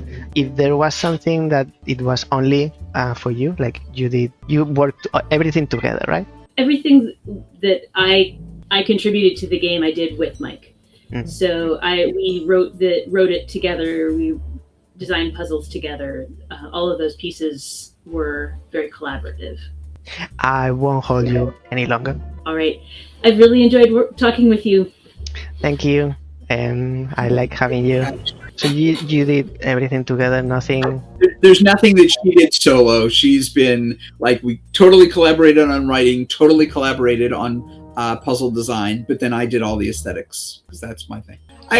She's been in grad school and I haven't, so there's been kind of in the beginning we started it, we both had a lot of time, and then that became, I had a lot more time and she had a lot less time, but she's been in her grad school program now for almost 2 years. So did I answer everything about the art? There's no animation required? Yeah. I mean, there's a little bit of animations. There is a visual novel developer named Ingrid who shared a bit of code. So it used to be the characters would just slide on and slide off because that's generally you tell 𝗏𝗏, okay, bring a character on. And Ing had a little bit of code that she shared, which is you could say, while you're sliding them off, you can actually have them bounce up and down. So that's how all the characters, when they walk in, they kind of go boom, boom, boom, boom, boom, boom, boom, and they kind of have a little walking motion. It's not heavy animation, it's not real animation, but it was like, oh, that was kind of fun to put into the game. I'm doing better than I thought I would. Once I got to hint 5, I think this is my level. And I'm sure I don't know everything. There are some that I remember using the hint system up until the end, which it gives you... I'll get there just to show as an example. They give you pictures, right? Little pictures. Yeah. Just go hit a couple more hints in the hint menu and it'll turn that on. In case you need more help, now you have a hint button for each line. It's fun to show that off too. There you go. One more hint. And then now these are what we call the per line hints. If you need a hint just for nuts, the line to the left-hand side, you would click on that and you would get a little picture that might give you a little hint. And again, it's not, here is the answer. It's a hint. And so I've had some people say, oh, that totally solved it for me. And I've had other people say, what the hell is that? I don't even know what that is. That's not useful. But, maybe that is useful. I was asking about the music, but as we keep talking, I feel like the answer to everything is 60s spy movie. Art, yeah. 60s. Music, 60s. What's the art direction and design decision for everything? The 60s. So you want to be consistent. You said you didn't do the music, but someone else did, and you already explained that. What's your direction for them to have this music? What did you tell them? So again, the composer for all the music is Alex Doty. And we basically, I dug up a bunch of references, and it was a lot of 60s stuff. We're talking about John Barry's score for the original James Bond movies, the famed,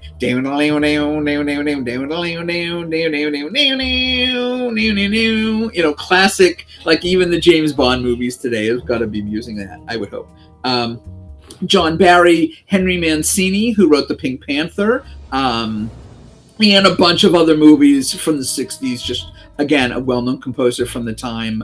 And also looking at just kind of other 60s bands, 60s movies. Probably listened to a bit of Michael Giacchino's soundtrack for The Incredibles, because that had a very 50s and 60s inspired sound. But just kind of listening to the kind of sounds.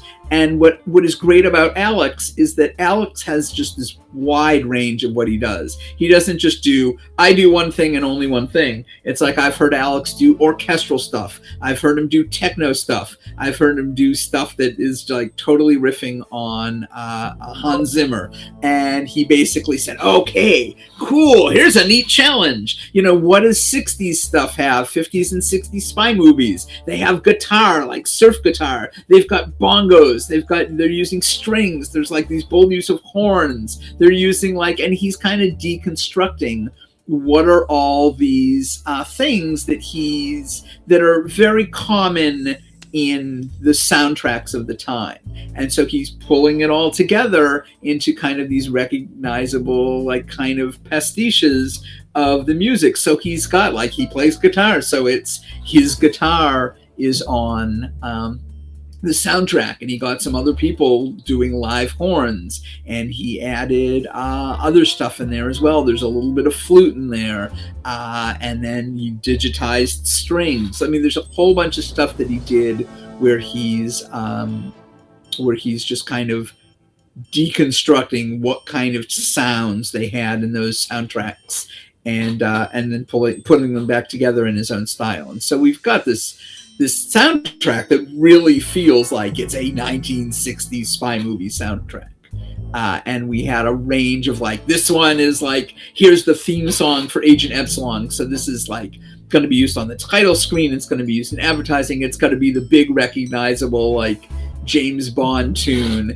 And then, like, if you were hearing music now, I can't hear a lot of the music coming through, but like we said, we need some music that you can think through. We call this the thinky music. Is you don't want loud and like, shut up, I'm just trying to solve a puzzle here. So it's like it had to be sneaky spy music that kind of got the whole mood across of you're thinking, you're solving, you're trying to crack the case, and it sounds spyish, but it kind of sits in the background and you can just kind of work over it and think and about how to solve a puzzle while you're listening to that music. And so that was our very specific, we want the music to be kind of shoved into the background a bit, like it's the quieter spy music, and that's what we call our thinky music, and that's what's in the background for this puzzle and most of the puzzles in the game.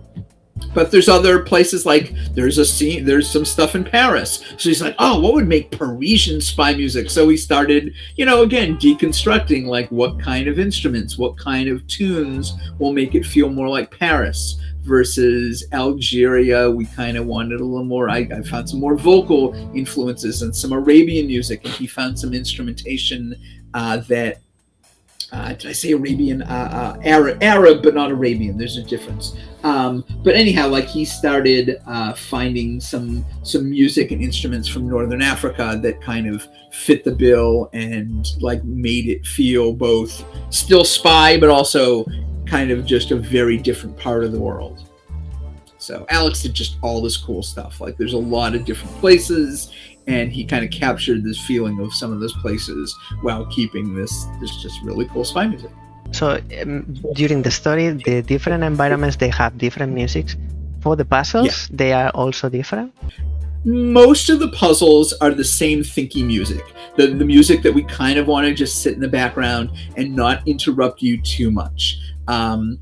There's a couple of puzzles. There's one puzzle that I not to spoil anything, it happens at a cafe, so instead of music, there's cafe ambiance. There's another puzzle that has different music, and I'm not going to tell you why, I'm not going to tell you how it's different, but there is one puzzle that has subtly different music than the other puzzles for a very in-story reason. But we also didn't write like 100 tracks and say, let's make a different piece of music for every single puzzle and every single location. It's like, we wanted to be very judicious about how much time of Alex's we used. So we kind of prioritized, okay, here's the few pieces that we know we're going to use a lot, and let's kind of keep a limited track number. To finish with the music, one comment I wanted to make is if you have a 60s spy movie, the music for the game is for when you are infiltrating. The thinky music is for when you are a cat and you don't want to be too much, draw too much of attention. That's exactly how I described it to him. I said, it's like when you're sneaking into the place and you don't want to get caught and you're in the base, or then you're at the safe and you're trying to crack the safe. Like, that's the kind of music vibe we're going for, is you don't get caught, but you're sneaking around. Like, that's exactly like what you just said. That's exactly what I told Alex. I have only one more question regarding the game or the interview, this part, and it's about accessibility options. But I think in this case, it's interesting. I'm keeping all the questions for everyone, but when I ask, it's interesting that some apply, some they don't, and it's okay if they don't. Do you think there's something to say about the accessibility, because you have the hint system, that's accessibility? Nothing regarding color or the controller support, keyboard? I think we could have done a lot better at accessibility, but as this was our first game, our priority became just getting it done as opposed to being accessible. There's a lot of places where text is included as graphics, and that doesn't make things easy for screen readers. There's a lot of text, there's a lot of typing, there's a lot of words. I'm not sure how certain people with certain disabilities would probably have a lot of trouble with this puzzle, and there is I'm sure a lot more we could have done with accessibility that we didn't do. We did focus on, as you pointed out, accessibility in terms of skill level and trying to give people hints, but I think that there's other areas where we probably fell down in terms of accessibility, in terms of language or differently sighted individuals, and it was our first game. We tried to just get it done more than getting it as fully accessible as we could have. And for anyone who is blocked by that, we sincerely apologize. I don't think I have any more questions. We talk about the music, the art, difficulty, about everything. Do you like to add anything else that you consider I haven't asked about? Would like to mention? I think you covered most of it. Is castle, I think. Elephant and castle. That's my guess. If I have the answer correct, does the game move me to the next? The game will move you forward, yes. Okay. Well, I think I'll do for anyone watching, if they want to finish completing the puzzle. It's, as we said many times, it's unrelated to the game. You can play the game and later play the demo. It's a prelude, so story-wise it goes first, but you can play it even if it's just for the puzzle. So we'll move forward, and this is the afterward conversation of what they were trying to go to one design decision. One of the complaints we got about the puzzle was that, hey, I wasn't finished doing that puzzle and you've just moved me on to outside of the puzzle, and people didn't like that. So in the game now, actually, when you finish the puzzle, all it does is bring up a big button that says continue, and you can click on the continue button and go back into the story, or you can stay there and finish doing the puzzle, because a lot of people were like, I wasn't doing the puzzle yet, I got the answer, but I still didn't get all the lines. And so that was some feedback that we got that specifically said, we don't want to leave the puzzle as soon as we get the answer. And so nothing in the game does it the way the demo does it. We've learned since then.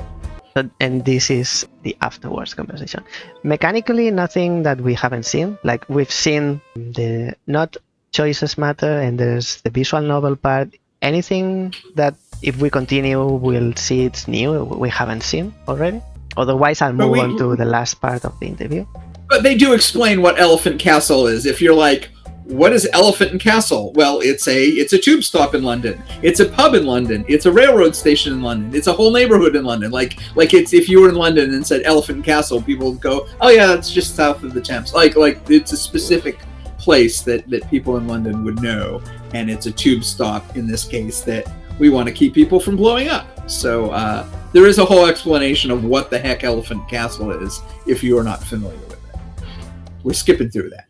And we're back again because there's a whole separate second puzzle that uses these same clues. I remember now. I think we'll leave it here, even though I would love to continue, but for the sake of time, we have some time to do the final part. Alrighty, we go back to here, full size mic. I'll choose the most relevant, maybe, because this is the start of the fourth part where I like to have your opinion on some topics a bit more general, broad, not so much still related to you and the development of your game. But Okay. for example, something that I ask normally is, what's the most difficult part of development? It will be different for all different people. For me personally, the most difficult part is the coding part, because I am not a heavy-duty coder, and that's why I needed Cypher's help to do all the heavy-duty coding for puzzles and text input and clicking and dragging things and checking answers and things like that. Like, I actually coded a whole bunch of the game myself in 𝗏𝗏, all the places where characters are talking, all the hints, things like that, I coded myself. But like, once you get to clicking and dragging and error checking and like complicated stuff like that, that is not most people's experience. Most people come to indie game from, oh yeah, I know how to code. The art is hard, but I'm kind of the opposite. The art's the fun part. The coding is actually my hardest part of developing personally. Second part of this question is that I'm expecting every indie developer that I interview to say marketing. Marketing is the hardest part, because I'm making a game because I know how to make a game. Even though I have certain ability on each of the parts, like music, the art, the coding, etc. Or if I don't know, we can get someone. But the marketing, they don't consider doing it with an external source. They consider doing it themselves, but it's hard. What's your case? How do you feel? You feel confident on 50-50. You're absolutely right. It's like, for some reason, it's like, I don't mind paying, getting someone external to do the soundtrack, but getting someone external to do marketing, it's like, oh, those people cost a lot of money. It seems, you're right. It seems a harder barrier to cross about, oh, pay someone for marketing versus paying someone to help me code or do a capsule image for me or something like that. Most of the marketing I didn't mind doing. I learned a lot. I read a lot of stuff from Chris 𝗏𝘁𝗏𝗍𝗏 from How to Market a Game. I hung out at that Discord. I got a lot of input from people. I watched some videos. I learned a lot about marketing. There's parts of marketing I find really easy. Just constantly posting to Blue Sky, I'm really good at posting to, and I post a lot there. I'm lousy at posting at Reddit, just because there's so much noise there, and everyone's got their own little fiefdoms of rules of, you can't post this here except on Saturdays, and then you can only, I did not do a great job at that. I didn't do any TikTok. But I also did all my own trailers, and I found that a blast. You can pay people to do those. I have friends who, even with their friends and family rate, I'm like, oh, dude, I can't afford you. I know you're really professional, but I can't afford you. Guess I'll learn how to do it myself. And I did my own trailers, and I actually love my trailers, and I'm really happy with them. So certain aspects of marketing I found really fun. I found really enjoyable. Other parts like, oh, you should write to all these publications and tell them to review your game and send them review copies, and you should write to a ton of streamers. I'm honestly lousy at that. I did terribly at that. Maybe next time around I will hire someone to do the things that I have now learned that I'm not good at. It's like, yeah, I'll do my own trailers, but could you mail a bunch of streamers? I don't know what I would have done if you hadn't started No Clue, because at least now I feel like, okay, at least I put it in front of some of the right streamers and right people reviewing games. But that being said, it's not an area that I did very well at, in all admission. For anyone that doesn't know what No Clue is a Discord that I started that it's to help everyone, developers, players, and streamers, to connect them. And as Mike said, it gives you a push. It exposes your game to players and to, if you are making a game. Now I'm talking to you, developer. If you are making a game, it will expose your game to streamers and content creators, which are different, and the players as well. If that Discord made your life a little bit easier, I'm super glad that it did, because that's the reason I made it. We'll see. I hope it did. At least it made me feel like I was getting my game in front of some of the right people. Whether any of them choose to stream or content create or whatever, I'm not sure yet. But it definitely felt like at least I was in the right place. I wish I could ask yes or no, but you might want to expand. Is it marketing an ongoing thing? Like, do you feel you have to keep, even though it's been a year from release, you still have to promote? And I still would like to buy people to buy my game now that it is out. Now I want people to know about it. So yeah, there's stuff going on. I just signed up for a local convention that I'm going to have a half table at, and I'm going to bring the Puzzle Spy or Puzzle Spy demo to. And now I can, now instead of saying, hey, would you like to be on my mailing list, or would you like to try out the demo, or wish list the game on Steam? Now I can tell people it's available. You can go buy it right now. Like, so this is a great time to be marketing the game because it's out. I'm not allowed to talk about what Steam festivals I'm going to be in, but there are other Steam festivals coming up that Puzzle Spy will hopefully be a part of. My lips are sealed because they're not announced yet, but that's part of the ongoing marketing as well. You don't just, okay, I shipped it, now I don't have to think about it again. Now, there's other things that come up where people might be looking for games like this that you want to say, here we are, and we're on sale again, or, whatever the case may be. Why is that not the default answer, I wonder? Next question is, Puzzle Spy International is available now, and it landed on a puzzle market or a video game market. It's depending on how broad you think. How do you feel the market is? Do you feel it's coming out in a very crowded market? Do you think there are opportunities? Yes to both. I mean, it's a crowded market. I saw someone, Dominique Tarrison, who's a reviewer, posted on Blue Sky this week about, oh, look at the list of here's 16 games coming out this week. And this is a light week for game releases. And that didn't even include Puzzle Spy. It didn't include some other things. It was very nice of someone to post on that. Wait, I'm looking forward to Puzzle Spy. But it's 20,000 games came out on Steam in the last year, and it was much more than the year before. There is no such thing anymore as a week that there's not a lot coming out. So it's always going to be a crowded market. The important thing is that not everyone wants to play every game. Just because I think Super Meat Boy, a version of it came out this week, probably someone who wants to play that is not going to be someone who's into wordplay puzzles. Hopefully games can find their niches, the right people who are excited about them and want to play them, and aren't going to be as excited about something else that's a totally different genre. And yes, I know people are into more than one genre. Some people can both enjoy both Super Meat Boy and Puzzle Spy. But you just got to kind of hope that you are getting your game in front of the people who will appreciate it the most. But you made a game that it's very different to anything else. So you're a little bit in an advantage, I think. An advantage and a disadvantage. I mean, because it's not like everything else, you can't just say, hey, everyone who loved... I mean, you can say, Professor Layton. If you love Professor Layton, come play Puzzle Spy. But, where do you find all the Professor Layton fans? They're all on Nintendo. They may not even be on Steam. I know that this game would appeal to, because we're keeping track, Puzzle Pint.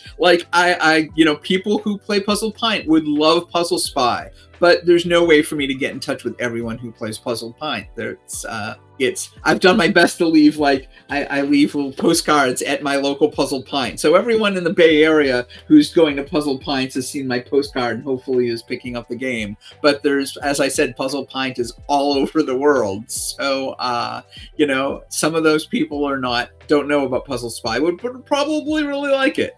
How do I find those people? I don't know. They should have some inner circles, groups somewhere. I only just discovered this week that they actually had a Blue Sky page, but I can't post to it because I'm it's just for them to announce their own thing. If any insider on those secret societies is watching the stream, please share Puzzle Spy International. Let them know about. Yeah. what would you consider a success? The game released. Releasing a game. The game released. It's we got the game out. We have never made an indie game before. We worked on it for a few years. We released it. That's a success. That's great.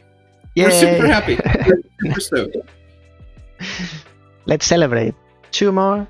Did you make the game that you wanted initially? Aside from the fact that you explained that you reduced the scope, the question is more towards, did you make a sacrifice or change something in the game because you thought it would fit better within the market? Not because of development, but we have to add this because otherwise we will not sell or people won't look at our game. So kind of this type of change, or you made everything that you wanted? We made the game we wanted to make, and it's a weird game. It's a niche game. It's like Talia was commenting before when she was here. It's like, just follow your weird and make the weird thing you want to make. We made the game we wanted to make. It will not be everyone's cup of tea. For some, it'll be too easy. For some, it'll be too hard. We've tried to balance that as much as possible. But in the end, I think the only major change we made in the game, aside from scope, is we ended up spending a lot more time making hints than we originally thought we would. Like Puzzle Pint doesn't normally come with hints. And we just like, oh, we might need a hint or two. Oh, we might need a lot more hints. Oh, we might need to really walk people through this in case they don't get it. I wouldn't say that was a compromise. It was just an understanding that people are coming to the game from very different places. So that wasn't a compromise. But we did end up spending a lot more on time figuring out how to do hints for every single puzzle than we initially thought that we would do. But aside from that, we made the exact game we wanted to make. And, we're happy with it. And I'm glad you did. What is beyond Puzzles by International now? Do you feel emptiness in your heart? Aside from a little corner full of marketing? It only came out yesterday. I don't think our hearts have emptied out yet. And I'm compiling a list of, as people put comments on Steam, it's like, oh, we better fix that. Oh, we gotta fix that.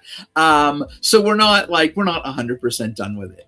But that being said, we're going to take some time off. Talia still has about 2 more months in finishing her master's. We're going to play a lot of games that we are backlogged on that we have not played. We are already talking about our next game. I don't want to say too much detail because it may change, but we're definitely looking at the area of no matter what we do, I can say that a game from Travel Friendly Cake will have a lot of personality. It will be pretty accessible to people. It will be wholesome and non-violent, and it will have fun puzzles. And those are the things that we think consistently. Will it be the same kind of game? Probably not. We've been looking at the idea of narrative deduction games. As I said, we like type help.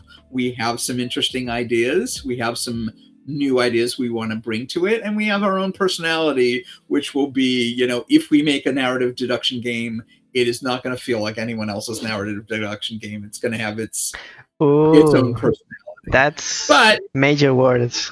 But that being said, we haven't built one of those before. We have some ideas. We've played some of them, and we have a bunch of other ones we want to play. We're not committing to anything yet, but that's what we're leaning towards right now. You need to play games to learn about games and get ideas, and you need to be exposed to what others are doing. So I feel like, especially in certain genres, you need to play the most revered games of those genres. It would feel very weird to make a narrative deduction game and say, what? We've never played Golden Idol. What do you mean it's like Golden Idol or not like Golden Idol? We've never played it. Like, that would feel like a silly statement. Like, how can you make a narrative deduction game, but you've never played Golden Idol? But at this point in time, we haven't played Golden Idol. We haven't played Obra Dinn. So we have a little bit of a backlog of things that, if we're going to make a narrative deduction game, we want to play some of the ones that everyone's always talking about, because otherwise people will bring it up in conversation and you'll just go, I don't know, I never played that one. Like, there's a lot of games you can get away with not playing. You don't have to play everything.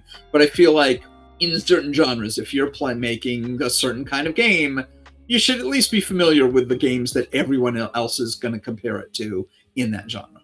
I think I don't have any more questions from me myself, so I'll ask the only one that I got from the chat, which comes from 𝗣𝘂𝘇𝗶𝗵, who asks, what is the funniest place name in the game? 𝗏𝘃𝗍 still makes me laugh. 𝗏𝘃𝗍 is absolutely the funniest place name in any of the games. We picked that out specifically because it was a funny name.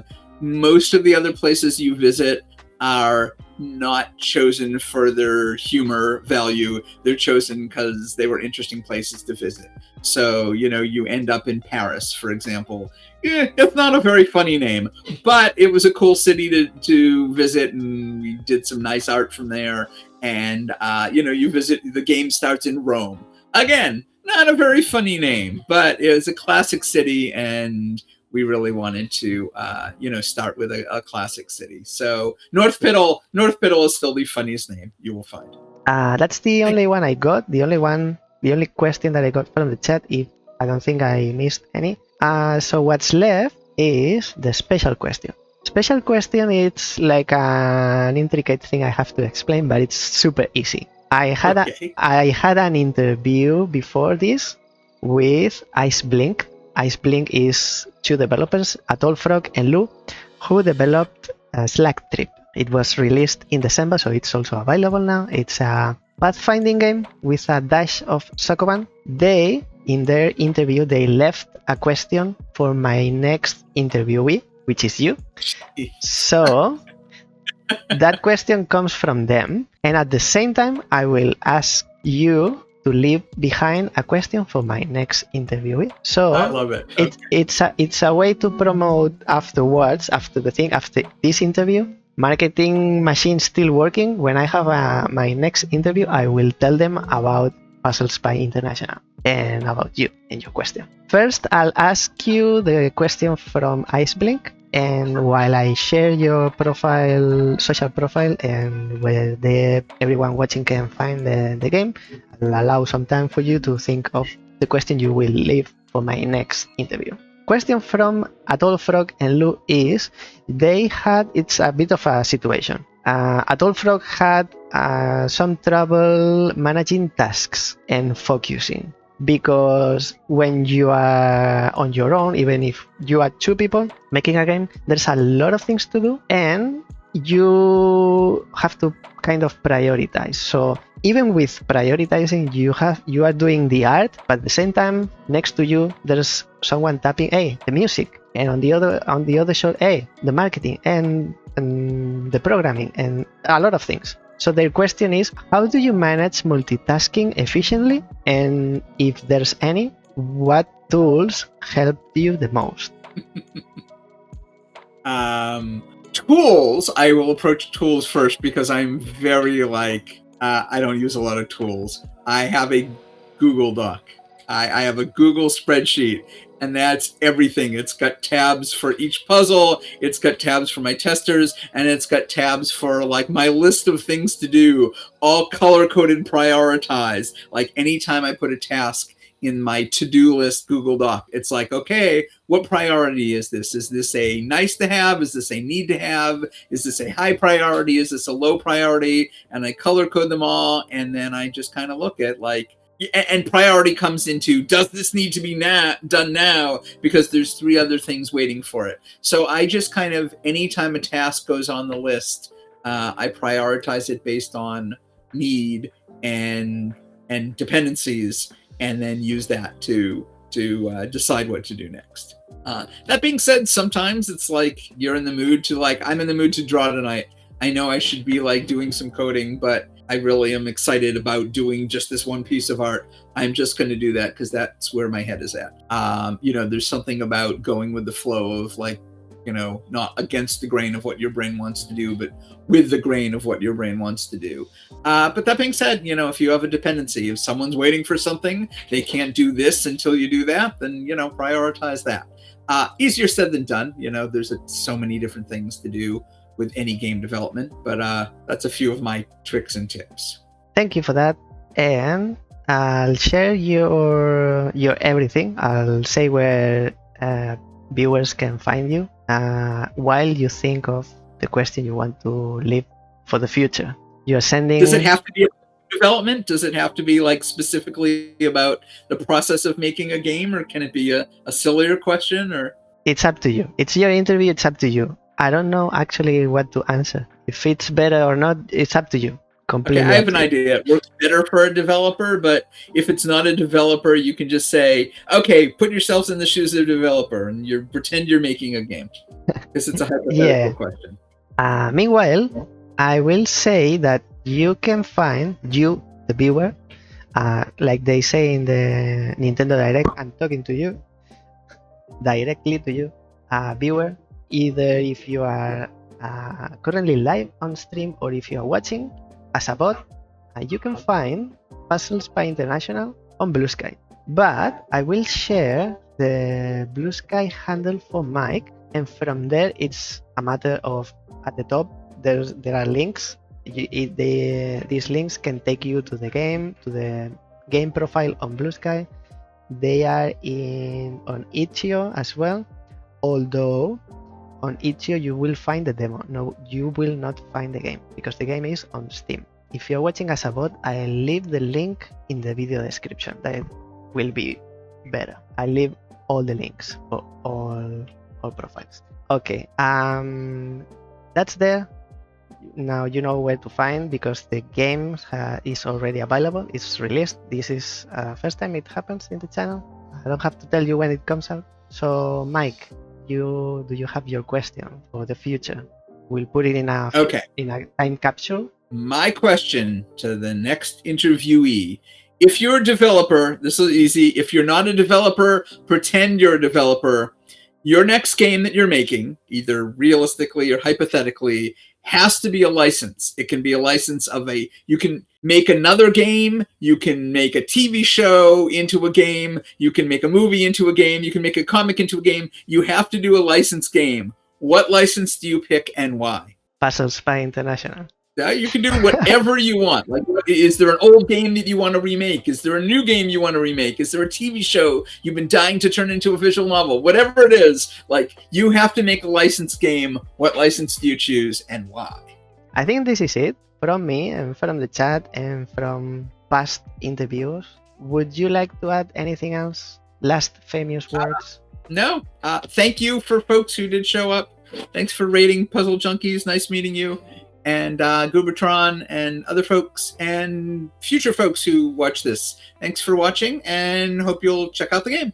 The game is already available, as I said, and it's on Steam. Don't go looking anywhere else. Steam. Thank you, Mike, for your time, for your insight, for everything. This interview is nothing like I've done before. A lot of things were different, and I appreciate learning even more than with your type of game, which is very different and unique. We'll see you again. We'll need to sign a non-exclusivity contract for the next game. Something, we have to do something. Hopefully we'll see you soon, or the soonest, and we'll see you around.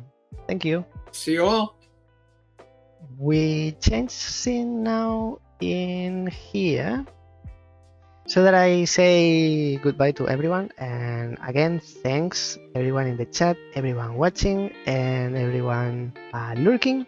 Also, if you're watching as a bot as well, please leave a comment, ask your questions for Mike. Even if the stream has finished, I can still send them, Talia and Mike, your questions. And for me in particular, I'll come back next week. Till then, don't be puzzled. Thank you everyone for sharing your time with me. And bye bye now. Bye bye.